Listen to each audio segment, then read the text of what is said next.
नमस्कार दोस्तों, आप सभी का स्वागत है हमारे इस YouTube चैनल में।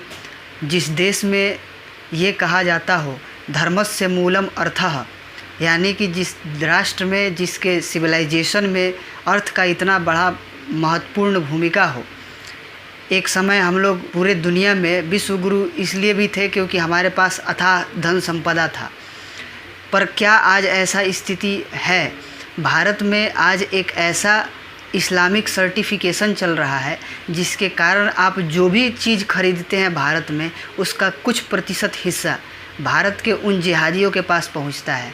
तो क्या है पूरा मामला, इस वीडियो में हम लोग जानेंगे। जी हाँ, आज हम लोग इस वीडियो में हलाल इकोनॉमी के बारे में जानेंगे।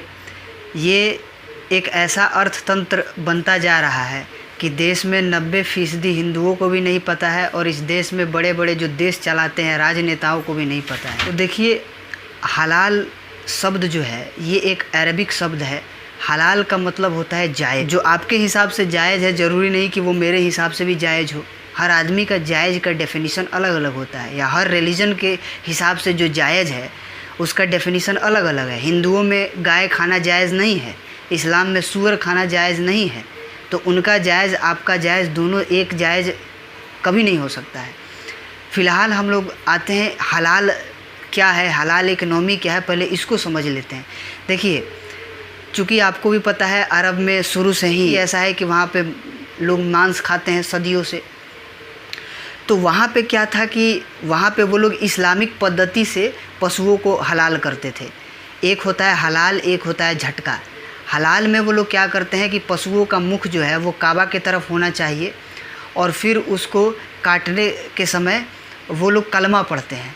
कलमा पढ़ने के बाद धीरे धीरे वो लोग जानवर के श्वास के नली को काटते हैं। उसमें जानवर को मरने में तकरीबन जो है आपका 15 मिनट समय लगता है, 10 से 15 मिनट। झटका वो होता है जो आप लोग देखे होंगे हिंदू बलि प्रथा में होता है कि किसी पशु को एक ही झटके में काट देना, उसमें पशु को पीड़ा कम होती है।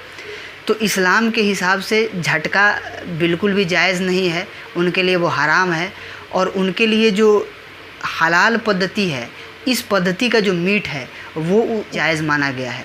तो ये है बेसिकली हलाल की शुरुआत कहाँ से हुई और हलाल क्या है। तो अभी तक आप लोगों ने ये जाना कि हलाल का जो बेसिकली जो परंपरा शुरू हुआ था वो बेसिकली मांस तक सीमित था।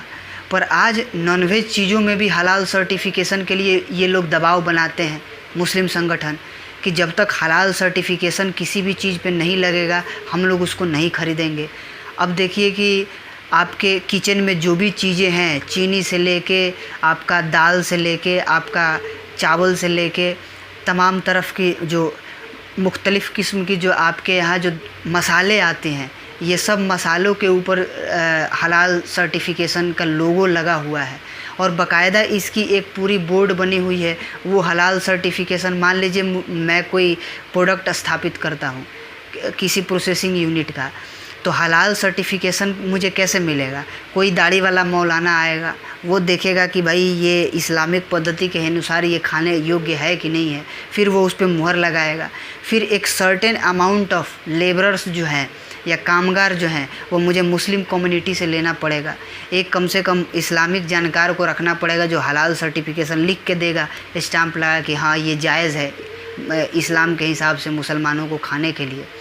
तो आप देखिए कि एक परंपरा जो कहाँ से शुरू हुआ और धीरे धीरे ये एक बहुत बड़ा पैरेलल इकोनॉमी बनता जा रहा है। भारत में ही पैरेलल इकोनॉमी, पूरा विश्व में ये बनता जा रहा है। भारत में तो बन ही रहा है क्योंकि अच्छे खासे जनसंख्या है यहाँ मुसलमानों की। फिर आप दोबारा अगर आप इस चीज़ को देखें तो हलाल पद्धति से फ्लैट्स बन रहे हैं, हलाल पद्धति से हलाल साबुन आ चुका है, तमाम तरह की चीज़ें हलाल आ चुकी है, हलाल जिम आ चुका है। बताइए उसमें कौन सा ऐसा पद्धति होगा इस्लामिक तरीक़ा से, क्या जिम हो सकता है? ये बेसिकली ये इनके कमाई का ज़रिया बन चुका है। दुनिया के सामने लाउड स्पीकर इन्वेंशन के बाद जब दुनिया के सामने आया तो यही मुल्ला मौलवी थे जिन्होंने बायकॉट कर दिया कि अजान तो अल्लाह की वाणी है, इसको एक मानव द्वारा निर्मित एक मशीन से हम लोग कैसे बोलेंगे। तो इन्होंने उसको पहले हराम घोषित किया। फिर इन्होंने देखा कि भाई बाकी धर्म तो इसका बड़ा लाभ उठा के अपना प्रचार प्रसार कर रहे हैं, तो इन्होंने यही मुल्ला मौलवी उसको मिलके हलाल घोषित कर दिया तो ये जो हलाल और हराम इनका जो डेफिनीशन है ये समय के साथ और अपने फ़ायदे के अनुसार ये बदलता जाता है। इनकी कोई डेफिनीशन नहीं है, ये अपने फ़ायदे के अनुसार कुछ भी उसको अपने हिसाब से फोल्ड कर लेते हैं ये लोग। और केवल इतना ही नहीं है, अगर आप इसको ध्यान से देखें तो हमारे फंडामेंटल राइट्स का वायलेशन है। आर्टिकल 27 और आर्टिकल 16 का मैं यहाँ जिक्र करना चाहूँगा। पहले मैं आर्टिकल 27 का जिक्र करना चाहूँगा। आर्टिकल 27 में सीधे सीधे कहा गया है कि किसी भी धर्म संप्रदाय के प्रमोशन के लिए आप कोई टैक्स नहीं ले सकते हैं। जबकि आप देखिए कि अगर मैं कोई सामान लेता हूँ, आप कोई सामान लेते हैं, इस्लामिक पद्धति से वहाँ पे सर्टिफिकेशन लगा हुआ है, उस कमाई का हिस्सा कुछ इस्लामिक संगठनों के पास जाता है, वो उसका अपने धर्म प्रचार के लिए उसका इस्तेमाल करते हैं। यानी कि ये एक प्रकार से जजिया टैक्स के रूप में काम कर रहा है। भाई आपका जायज़ मेरा जायज़, दोनों का जायज़ का डेफिनीशन अलग अलग हो सकता है। और आर्टिकल 27 का ये क्लियरली वायलेशन है। आर्टिकल 27 के कारण ही पहले आप देखते होंगे हज सब्सिडी दिया जाता था, हज सब्सिडी बंद कर दिया गया क्योंकि ये सीधे सीधे क्लियरली आर्टिकल 27 का वायलेशन है। स्टेट ऐसा कोई काम नहीं कर सकता या स्टेट ऐसा कोई फंडिंग दे ही नहीं सकता जिससे किसी धर्म विशेष को फ़ायदा होता हुआ दिखाई दे। भारत सरकार का एक संस्था है अपेडा, जो भी एग्रीकल्चर प्रोडक्ट्स हो या जो भी प्रोसेस्ड फूड हो वो इसी संस्था के माध्यम से विदेशों में एक्सपोर्ट होता है। और इसमें ये लोग को हलाल सर्टिफिकेशन का ज़रूरी होता है। इसमें मीट भी एक्सपोर्ट होता है। तो जब हलाल सर्टिफिकेशन के लिए क्या क्या चीज़ें ज़रूरी है, सबसे पहले तो जो पशुओं को जो हलाल करेगा वो मुसलमान होना चाहिए क्योंकि वहीं कलमा पढ़ेगा, और फिर काबे के तरफ पशु का चेहरा होना चाहिए। लेकिन चलिए ये तो बात समझ में आ रही है कि खाड़ी देशों में आप इस मीट को बेचेंगे, मुस्लिम कंट्रीज़ में आप बेचेंगे तो वहाँ पे हलाल सर्टिफिकेशन फिर भी मामला समझ में आता है।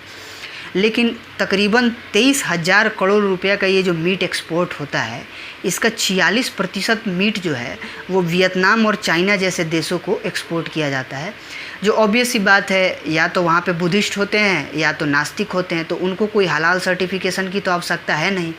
यानी कि उन जगहों पे कम से कम वहाँ तो किसी हिंदू जो चमड़े से संबंधित कारोबार करता है, ऐसे कितने सारे हिंदू में जातियां हैं जो केवल चमड़े का कारोबार करती हैं, स्पेशली SC ST में वो वर्ग आता है, तो उनको भी एम्प्लॉयमेंट मिलता, उनकी भी आर्थिक स्थिति सुधरती। तो यहाँ पे सीधे सीधे आर्टिकल 16 क्लॉज 2 का वायलेशन है। स्टेट ऐसा कोई डिस्क्रिमिनेशन नहीं कर सकती कास्ट के बेसिस पे जॉब एम्प्लॉयमेंट को लेकर के या रिलीजन को बेसिस बना के, पर यहाँ पे सीधे सीधे आर्टिकल 16 क्लॉज 2 का वायलेशन है क्योंकि आप स्पेशली एक मजहब विशेष को वहाँ पे वरीयता दे रहे हैं, जबकि यहाँ पे ज़रूरी भी नहीं है। जहाँ ज़रूरी नहीं है कम से कम वहाँ तो उन लोगों को जॉब की अपॉर्चुनिटी मिले। झारखंड में आप लोगों ने देखा होगा कि एक फल विक्रेता था और वो फल विक्रेता हिंदू धर्म का भगवा ध्वज लगाया हुआ था और हिंदू फल विक्रेता शायद उस पर उसके ठेला पे लिखा हुआ था। उसको पुलिस उठाती है और जेल में बंद कर देती है। उसका लीगल राइट कहाँ गया? भाई उसका धर्म है, वो अपने हिसाब से अपना फल बेच रहा है। अगर कहीं पे यहाँ हलाल पद्धति से या यहाँ इस्लामिक पद्धति से मीट मिलता है या इस्लामिक मीट दुकान ऐसा करके लिखा हो, उस पर कभी कोई कार्रवाई नहीं होगी। लेकिन उसने हिंदू नाम क्या लिख दिया, उसको पकड़ के बंद कर दिया गया। तालिबानी गवर्नमेंट चल रहा है क्या यहाँ पे? हिंदू इस देश में रह रहे हैं कि नहीं रह रहे हैं? उनके लीगल राइट्स का क्या? जोमेटो पे आप लोगों ने देखा होगा, जोमेटो से एक कोई मुस्लिम व्यक्ति ने खाना मंगाया और उसने ये आपत्ति जाहिर की कि भाई इसमें लिखा नहीं है कि ये हलाल पद्धति से खाना बनाया गया है कि नहीं। तो जोमेटो ने बाकायदा उसके बाद से वो खाना वापस करवा लिया और अपने पॉलिसी में बदलाव किया और उसने जानकारी देना शुरू किया कि कहाँ कहाँ किस किस होटलों से आप हलाल पद्धति से मांस ले सकते हैं। वहीं एक व्यक्ति ने, उसका कोई व्रत था और उसने जोमेटो से खाना मंगाया था, उसने खाना लेने से भी मना कर दे। उसको लगा कि भाई मेरा धर्म भ्रष्ट होने का खतरा है, और उसने जब रिफ्यूज़ किया तो जोमेटो ज्ञान देने लगा कि खाने का कोई धर्म नहीं होता है। तो ये जो दोगलापंथी सीधे सीधे साफ साफ आप लोग देख सकते हैं। भारत सरकार के लेवल पे भी आप देखिए, सरकार चाहे किसी की भी हो, बीजेपी की हो या फिर कांग्रेस की हो, हर सरकार में हिंदू का कोई पूछ नहीं है। और आप सरकार चाहे किसी की भी आए, तुष्टीकरण जरूर होगा एक धर्म विशेष का। बताया जाता है तकरीबन 3 ट्रिलियन का इकोनॉमी हो चुका है ये हलाल इकोनॉमी। तो देखिए कि ये किस तरह से भारत में ही एक पैरेलल इकोनॉमी चल रहा है। तो इस प्रकार आज के वीडियो में हम लोगों ने जाना कि हलाल इकोनॉमी क्या है और क्यों ये हम लोगों के लिए ख़तरनाक है। क्योंकि देखिए, जो भी हलाल इकोनॉमी से पैसा जाता है वो एंटी CAA हो, चाहे आपका बहुत सारे दंगा भड़कते हैं, उन दंगों में इन पैसों का इस्तेमाल किया जाता है। एंटी हिंदू मूवमेंट्स हो, रेडिकलाइजेशन के जो भी तंजीमें हैं उसमें ये पैसा जाता है। यानी कि ये पैसा भी जो जाता है वो प्रोडक्टिव काम के लिए नहीं जाता है। ये नहीं कि ये पैसे से मुस्लिम उत्थान के लिए कोई काम किया जाए। मुस्लिमों के देखिए कितना हालत ख़राब है सच्चर कमेटी के हिसाब से। तो आपके पास ये हलाल इकोनॉमी का पैसा आ रहा है सर्टिफिकेशन के द्वारा। आपके पास वक्फ बोर्ड की संपत्तियां हैं जिसे माना जाता है हज़ारों करोड़ का रेवेन्यू आता है हर साल। क्यों नहीं मुस्लिम समाज के विकास पे इन पैसों का कोई इस्तेमाल किया जाता।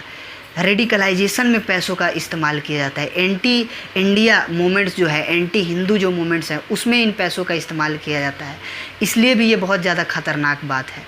तो इस प्रकार से हम लोगों ने जाना कि क्यों हलाल इकोनॉमी भारत के लिए बहुत ख़तरनाक बनता जा रहा है। हिंदुओं को अवेयर होना चाहिए। श्रीलंका में ये बैन हो चुका है। श्रीलंका में जब से वो बम धमाका हुआ, श्रीलंकन बुद्धिस्टों ने अपने गवर्नमेंट पे दबाव बनाया, वो वहाँ पे ख़त्म हो चुका, अब वो नहीं हो रहा है। तो हम लोग भी प्रेशर क्रिएट करें कि ये जो हो रहा है ये हम लोग के ख़िलाफ़ हो रहा है, हमारे धर्म के विरुद्ध हो रहा है, इसे बंद किया जाना चाहिए, भारत के भी हित में नहीं है। आज के वीडियो में बस इतना ही। वीडियो को ज़्यादा से ज़्यादा लाइक करें, वीडियो को ज़्यादा से ज़्यादा शेयर करें, चैनल को सब्सक्राइब करें ताकि इसी प्रकार के और भी इन्फॉर्मेटिव वीडियोस आप तक सबसे पहले पहुंच सके। बहुत बहुत धन्यवाद।